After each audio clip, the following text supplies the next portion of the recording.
I want to quickly tell you a story about how I lost every single penny that I had when I first tried to make my first product when I came to China almost 10 years ago. I won't go too far into the past to get to the base of this story, but I'm Canadian. I went to university in the States for 3 semesters studying biochem with a high 1 GPA. I just knew that, I've always been doing little businesses like science, and I hope for one day for that to be a part of my life later on, but I knew I needed to do business. I had already spoken Chinese, and so I made the decision real quick to drop out and move to China. Now, I have very supportive parents. They were very supportive of my idea to do that. But financially, from then, I was really on my own, right? I moved to China with $500, tons of other stories about all of those crazy days and the different jobs that I had to do really to survive as I first started out here. But my goal was always to build a product, right? I loved products. So I made money. I did stand-up comedy in Chinese on CCTV that was broadcast to 1.4 billion people. I emceed at clubs. I did commercials and acting. I did teaching. Really, I was odd job, right? I did anything I could to make up enough money, to save enough money to start my first product. And when that time came, I always loved music. I was really into hip-hop, still am. And I wanted to make a pair of headphones, right? It was a combination of understanding really cool product and design and aesthetics, something I think I have an eye for, and my love for music. And so to make a pair of headphones just made sense.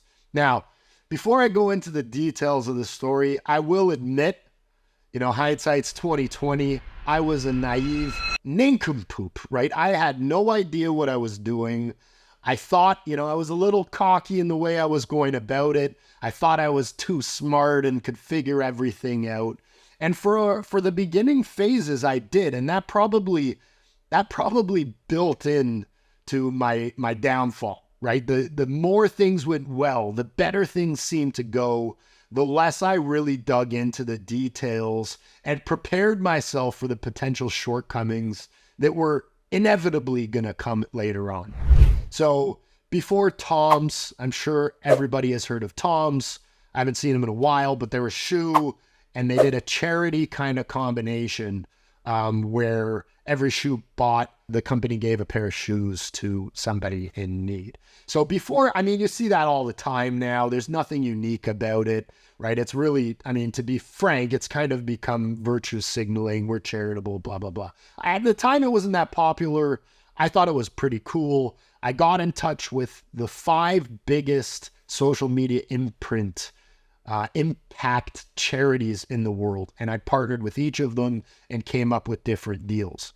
I worked with, I'm not going to say a world-renowned designer, but he was hella good. He knew what he was doing. He helped take the aesthetic picture that I had with my brain to make the design and to make this product.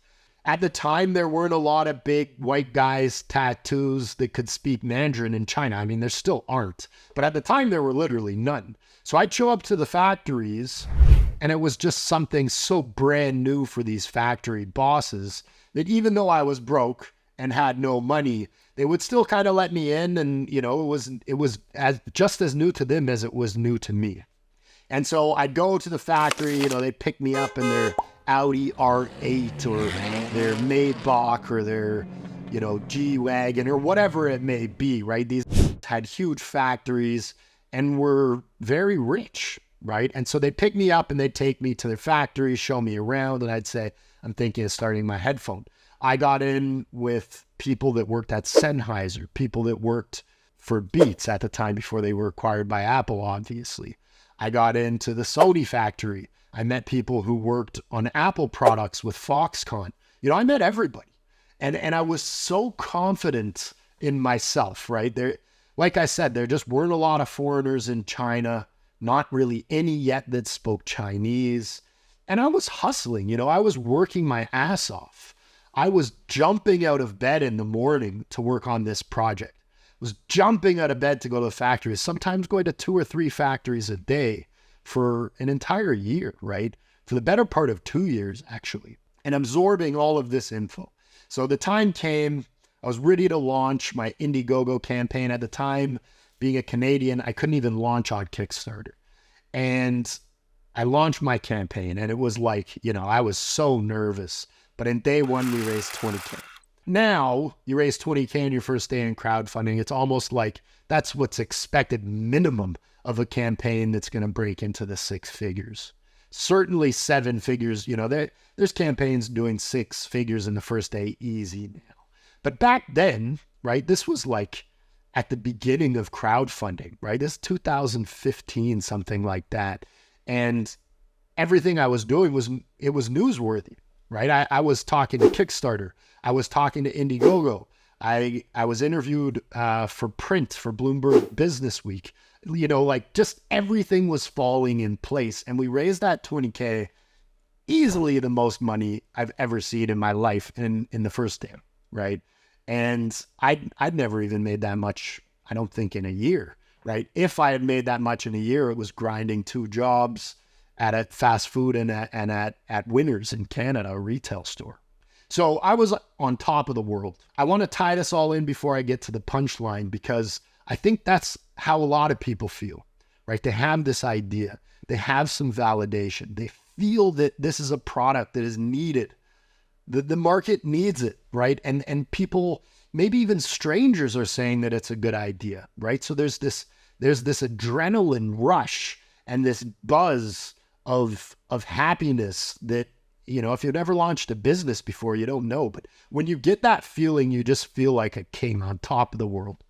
So here I am, 20K, and it's time to go get the prototype from the factory. I get on the bus, and pack like a elementary school kid, giddy with joy. And I get out, and it's a 4-hour drive into like the country bumpkin nowhereville of China. And I don't care. I'm smiling the whole time, right? I don't even think I listened to music, right? I was just enjoying every single second of that ride. And I got to the factory, and I'm sitting there waiting for the boss, and he comes out, he brings me the prototype, and it was a steaming pile of shit. I'm not even joking. Like, I looked at it. I don't know. I don't think I cried. I mean, I cried for sure, but I don't think I cried in front of everybody. I think I held it together for the time being. But here I am with this Indiegogo campaign, making money with my design and promising all of this great stuff that I'd spent so much time researching and thinking I knew everything. So arrogant and so immature. And just thinking that the world was just going to go my way. And there I was with this crap. And, I don't want to throw shade on the factory. In hindsight, like I said, I was naive, immature, and arrogant throughout the process. But I just, I hated the world. I had to cancel the campaign. I had to refund everybody's money. It was a nightmare, right? It was an absolute nightmare for me. And so I was down and out for a couple of months. But after that, I realized that there was a much bigger opportunity to, just like the gold rush, rather than digging out there for gold, that I could sell shovels. And so I started Morpho, and I started selling shovels. And I started, through my experience and knowledge that I had gained in that first year, now I've built a company that helps people avoid that problem. And I've done that for the better part of a decade now. We've helped thousands of companies. We've shipped millions and millions of units worldwide. And now I feel like we're in this next phase, right? Where I can take that 10 years and I can bring it down into one course and bring it down into one location where people can learn, right? Where people can come and learn from not my experience of just that first product, because the times have changed, right? China's changed. The global economy has changed. The way you build, market, and sell a product, it has all changed. So that first experience helped me build the company. But throughout this decade, I have come up with so much more experience and so much more knowledge, and hired people so much more experienced and so much more knowledgeable than me that I can't possibly help people on a one-to-one level. And it wouldn't make sense. So we're doing a bit of a pivot, right? We're creating this course to take the entire company's experience and knowledge over the last decade and simmering it down to bring it into a course for you to learn in this year, in this time, what's the best way to build, design, engineer, market, sell, and prosper and create a new business and get that buzz that I got when I first started that business, or when I first started Morpho, or when I'm first starting this, because that's the life, right? Building a business that makes money, that will come. The buzz is what creates that opportunity, what creates that potential. But like me, if you don't do it the right way, it'll fizzle and die. It's my hope that this course is going to not only give you that buzz and that opportunity, but help you avoid the inevitable obstacles that will come and prepare you to build a scalable and a sustainable business that will change your life forever. Can't wait to see you on the inside. Peace.